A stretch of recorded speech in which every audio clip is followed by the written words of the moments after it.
Hi everybody. See those people walking over there? I've been listening to them at night. I can hear them from St. James. It sounds like a marching band or a drum and bugle corps or something, but Eau Claire doesn't have a drum and bugle corps. So I was like, what are they? So I stopped one of the big horn players, and I said, are you guys a marching band from the university? He goes, no. I said, drum and bugle? He goes, drum and bugle. He wasn't very friendly, but I think the other ones are all real friendly. And he said, he's probably tired, but he said, drum and bugle corps. So from Eau Claire? And he said, no, Madison Scouts. So like, oh, Madison Scouts. Okay, so that's cool. Hey, I was gonna set up by the fountain. Oh, before I forget, I want to show you got my favorite t-shirt on here. Okay. It's all right to be a little bit broken. Okay. Oh, I thought I was sheltered from the wind. It might be a little bit windy. But I have a friend who has intellectual disability, and she loves this shirt. Whenever I show up with this shirt, she likes the picture of the chippy cup that's dancing with the arm up. And anyway, so it's become my favorite shirt too. So Madison Scouts are in town. You can hear them practicing. I hear them usually at like 8:30, 9 o'clock. So they practice all day. And I remember when I was in band, our teacher would say that he wanted the right sound to come. I played trombone, and he wanted the right sound to come out of our horns. And he'd say, I remember what the good kind of breath was. I forget what he called the bad kind of breath. But he said, you want wet, sticky breath when you're blowing through your horn. Not what cold, hard, sharp breath, but wet, sticky breath. Anyway, so I heard these horns playing. I just love hearing those bands rehearse. And they were doing this breathing drill, and I kept hearing these weird sounds. I heard the horns blow, and then I'd hear something really strange like. And when I got closer and I looked, they had all the horn players had balloons, and they were blowing them up, and then they'd let the air out. And he said, now, and you know how it is to blow up a balloon. Now play your horns that way. And it reminded me of high school and the wet, sticky breath. So when you blow your tuba or your trumpet or your horn, baritone, wet, sticky breath. Anyway, so it's great to have the Madison Scouts in town. Last night I actually heard a trombone player at the Blues on the Chippewa Valley. We have a lot of these. I didn't go to any Thursday concerts yet, but we have those nice Thursday concerts at Phoenix Park, Farmers Market area, and Confluence area. And on Tuesdays at Owen Park, just downstream a little bit on the opposite shore. It's hear the bells. You know where I am? But I heard the jazz on the blues on the Chippewa Valley. And it was really nice. They had one guy who played the trombone, a trumpet or flugelhorn. He played a bunch of tenor saxophone. So that kind of blows me away. If I could just play one instrument well, I'd be thrilled.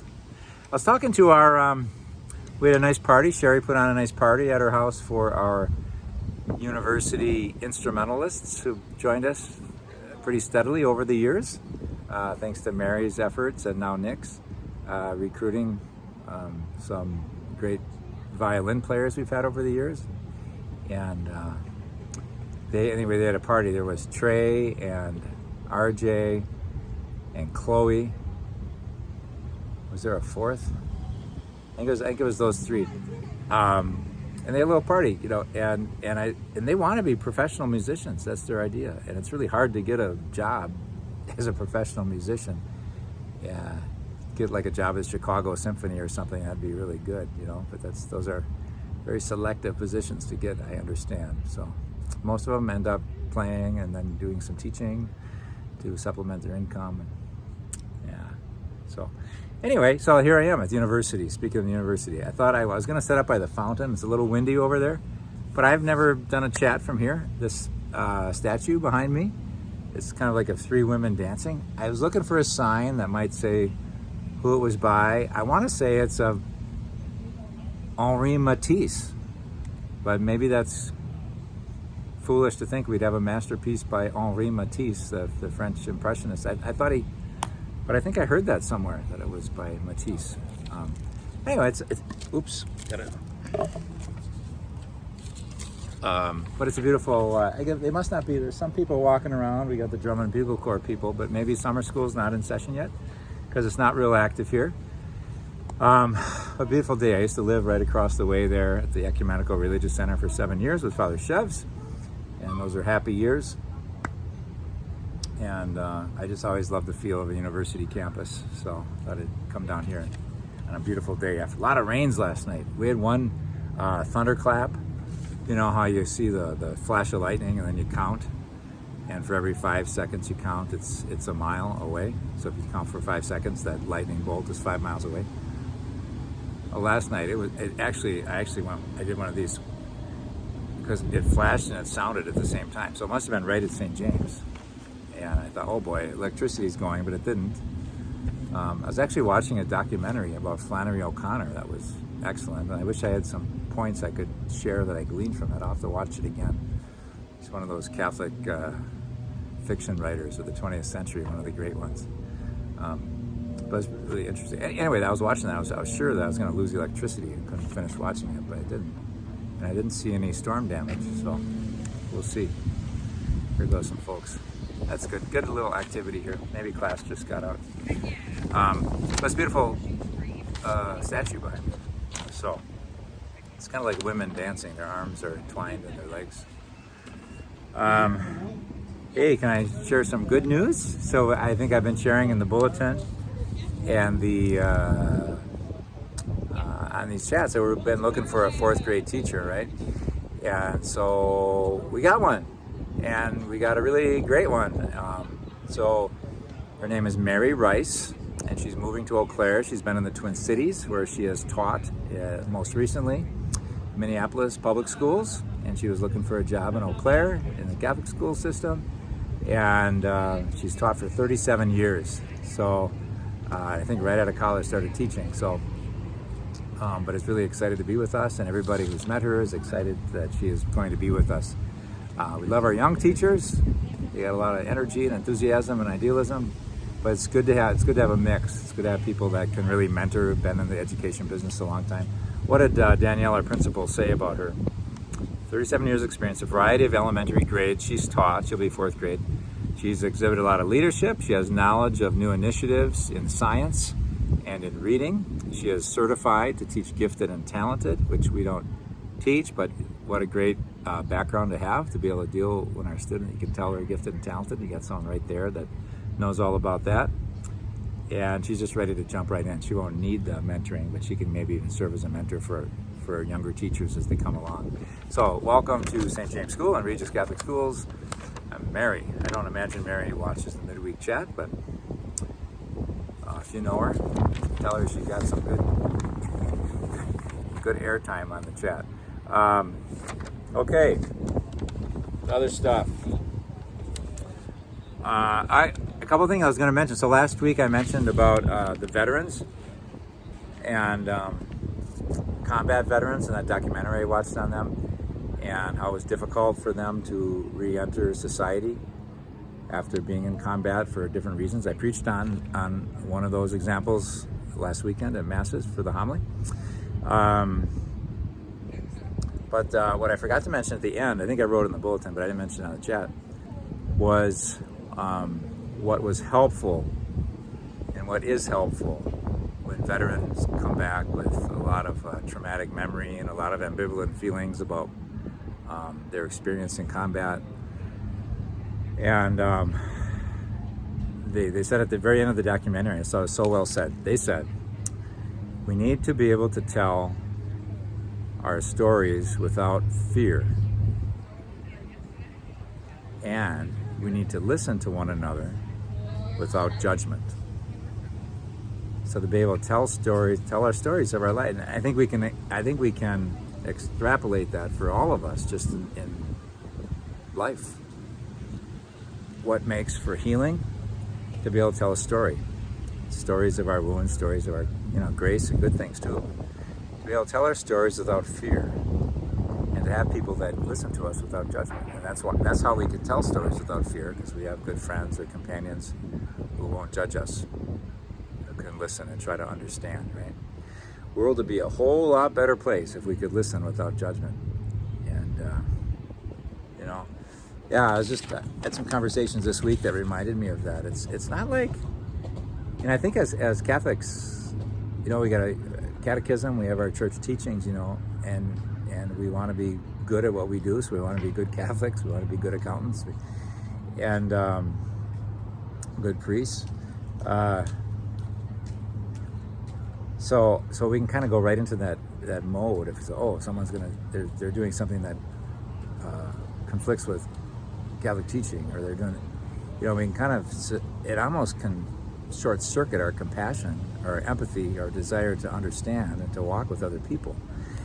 And that's too bad, because we really got to hold both in tension, in tension with each other. I think we are, I think that's what Pope Francis is so good at, and I think it's what a lot of people aren't good at, and then don't really understand Pope Francis and think he's, not honoring doctrine or something. But it's not true. He's just like, we got to be a place, todos, where everybody is welcome, where there's a place for everybody in the church, absolutely everybody. And we need to walk with each other and accompany each other. And we have our doctrines, we have our teachings, and we try to understand them and put them in dialogue. But, it's not like what we lead with. We lead with relationship, and try to learn from one another. So that makes a lot of sense to me. So when I heard that in that veterans documentary, we need to be able for healing. I think the quote was, people need to be able to tell their stories without fear and to listen without judgment, and then the whole world will find healing. I thought that was a touching and beautiful end. Okay, on a humorous note, so not humorous that he died, but I heard a humorous story about him. So Bill Walton, the great UCLA center, when I was just coming of age as a sports fan, he was the dominant college player. I think I don't. Oh!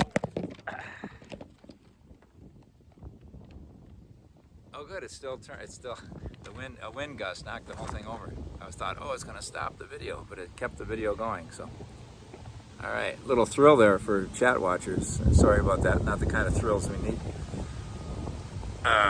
So Bill Walton, when I was coming of age, he was the dominant UCLA center. Then he went on to play for the Portland Trail Blazers, and I think maybe even won them a title. I don't think of them as being a great team, but I guess they had their years. And I ended with the Celtics, and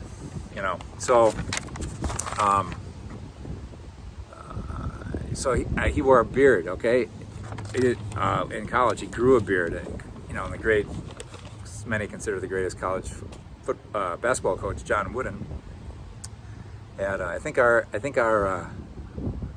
I'm not mistaken, our Regis finance manager, the director of all that, our controller at Regis, I think he has a John Wooden poster in his office. Anyway, known as it was some good quote.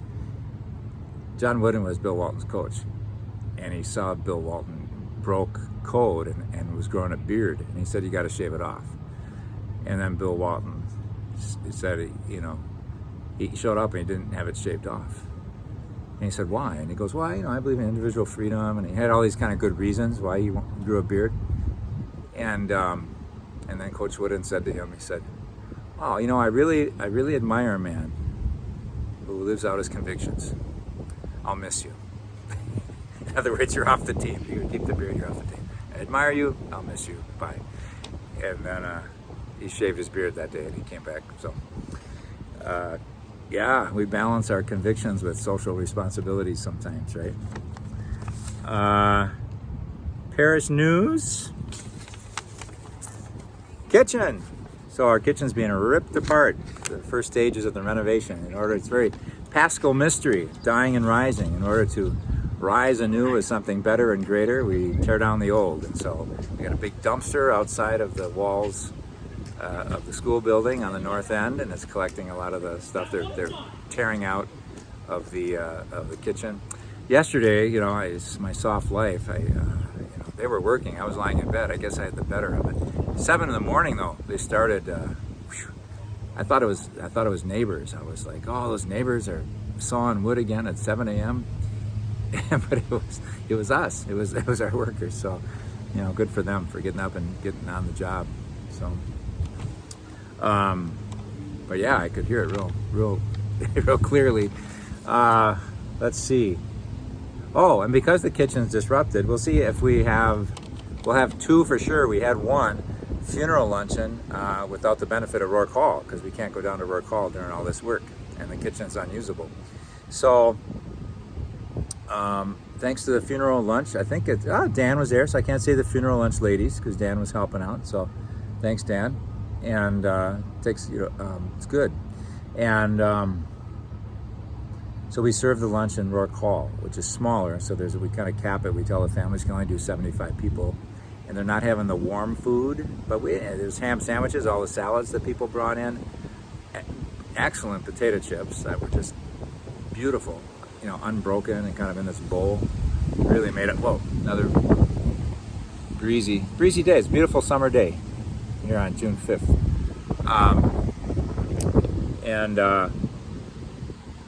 Anyway, so they did a great job, and I don't like to put grace prayers in Mass, like the before dinner prayer, but it just kind of made sense. So before we left church, we had the meal grace, and then Evelyn Preisel's body was taken out and put in the hearse, and then it drove off to the cemetery, but the people stayed behind to have lunch for 45 minutes. And because we had said the prayer, people would just go right away and get in line and go. It worked out real well. I hope people are hearing this okay. It's starting to get windy. I thought I had a good spot, but I wanted it where the sun could hit the statue and I could be sheltered from the wind. Okay, so thanks, funeral, and we'll have one on, I believe it's June 21st, another funeral lunch in the gathering space for Shirley Rauscher. That's a 2 o'clock funeral, so I think lunch will be before Mass. So our Eucharistic rally, the national, there's a big one in La Crosse, so our diocese, and Bishop Barron will walk with the Eucharist from the Diocese of Winona across the Mississippi River, meet Bishop Battersby on the bridge, and then they'll walk together to the mainland of La Crosse and have a big afternoon of like keynote speeches but mainly a Mass.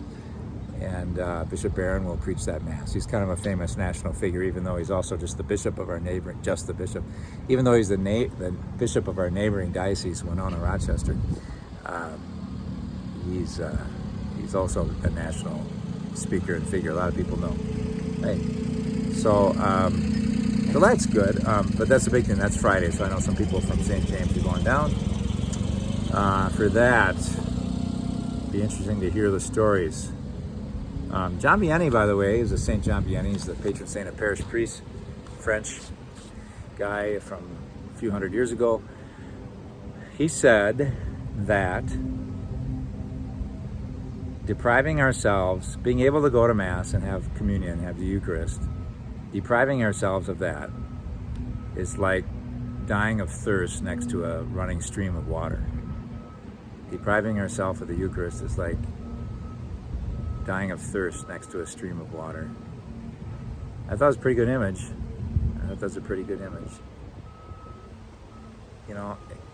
It takes faith,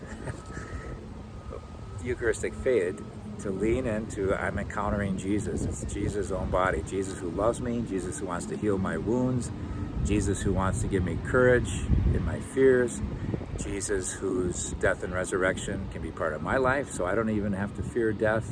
We do, but so we have this horizon of hope and resurrection. This Jesus wants to be our food, to be inside of us, to give us that strength, that wisdom, that hope, that faith. And what a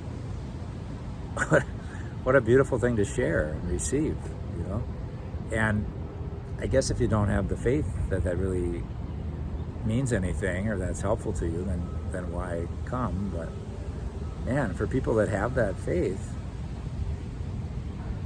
it's a lifesaver. It's literally a lifesaver.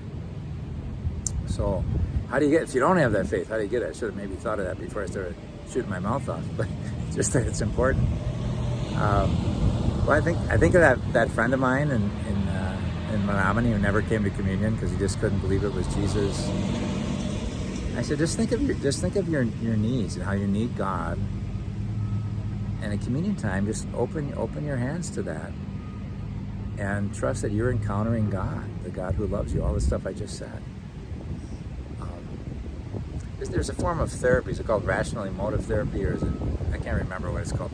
But it's like, just act, even if you don't believe it real firmly right now. Act as though you believe it, and then your beliefs may catch up with you. Let your body do the actions. Do the open yourself, expect encounter, take and eat, take and drink, and get in the habit. And boy, I don't know. It's something you can actually feel, right? Because you're taking your body.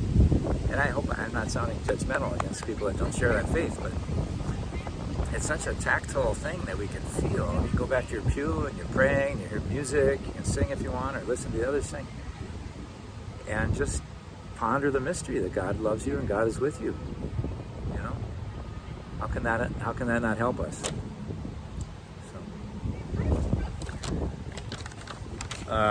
My mom always said, whenever people left the church, she said, don't they miss the Mass? And I guess they don't. I have had, what were we doing, 21 minutes? I've had an interesting summer. This is your life. I had my beautiful sort of time with an old friend I hadn't seen in 22 years, and her husband in Gloucester, Massachusetts, my friend Sue. And then just a few weeks later, my friend Tim, also an old friend from Seattle that I hadn't seen in years, came from Europe, Holland, where he lives, and we had a really nice time together. I just discovered Anderson's chicken fish, south side of Chippewa Falls. Took him there. We thought it was great. We went to the Liney's Lodge. I thought, if we're going to go to Liney's Lodge and taste a little bit, we better get some full stomachs. So we stopped at a takeout. It's incredible. So anyway, I recommend that. And then in August, a friend I haven't seen for 35 years or so, these are all Seattle people that I knew after college in Seattle. He's coming from Hong Kong. He has a son who's college age, and he's going to go to school. He almost went to Bolate College, but at the last minute he got a better offer for aid from a place called Trinity College in Connecticut. So, but on their way, they're going to stop and visit in Eau Claire. So, what a gift! So, last thing I want to finish with, what was it? Oh, I just read an article, gave me some hope in the midst of sadness. 300 people in Jerusalem, mostly Jews, some Muslims, some Christians, gathered to demonstrate for peace. And I thought, wow, that's not that much. My first thought was, boy, when there's demonstrations in Jerusalem, it's usually like thousands and thousands. And this was just 300. That's not that much. But I was like, this is great. I'm glad this is happening. People that demonstrate for peace. And some quotes of some participants, what they say. One of them said, well, when we were marching, it was a march from, and I kind of know these places from my time there, from Zion Square on Jaffa Street. They marched from this kind of a real busy commercial cafes, shops, West Jerusalem. Not so much where Christian pilgrims go, but it's a busy place for residents of Jerusalem. And they walked there, and then they walked toward where pilgrims do go, the old city of Jerusalem, along Jaffa Street, and they ended at the Jaffa Gate. And those are all places my pilgrims and I are very familiar with. And so, anyway, they said they confused a lot of people. People saw them walking and marching, and they had some signs, and people were taking out their cell phones and taking pictures like it was seeing a deer on the road or something like that. It was so strange. Unfortunately, they said there was also, get these words right in the article, insults. Some people were yelling insults and making vulgar gestures toward them. And there actually was a security detail around them, some police, to prevent any outbreaks of violence toward them. So I'm thinking, well, who else walked the streets of Jerusalem with insults and vulgar gestures toward him? Jesus, on the way of the cross.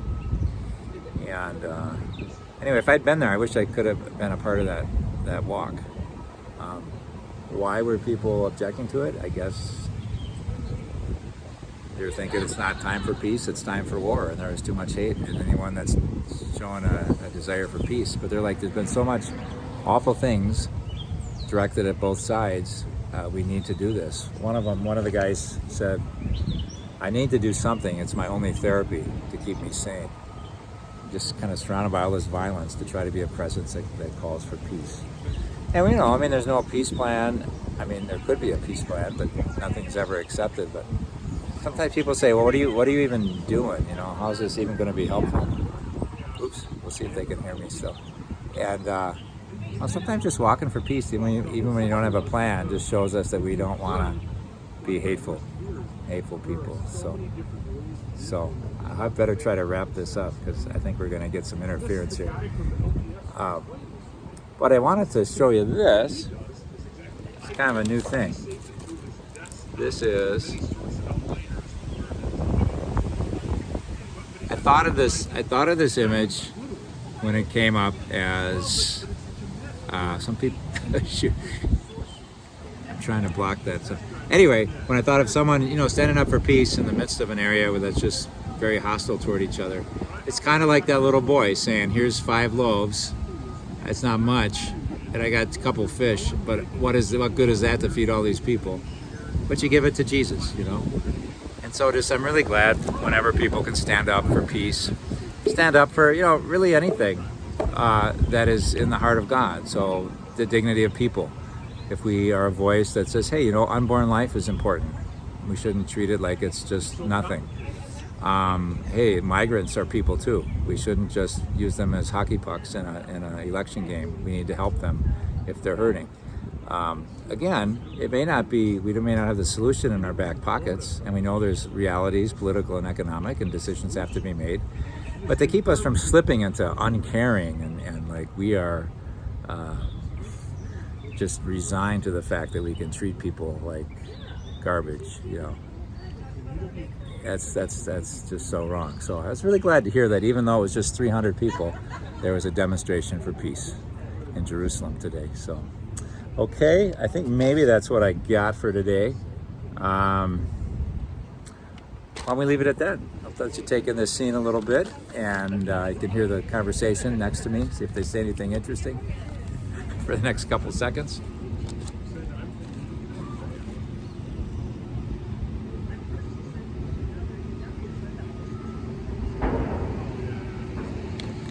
God bless you this summer. Bye.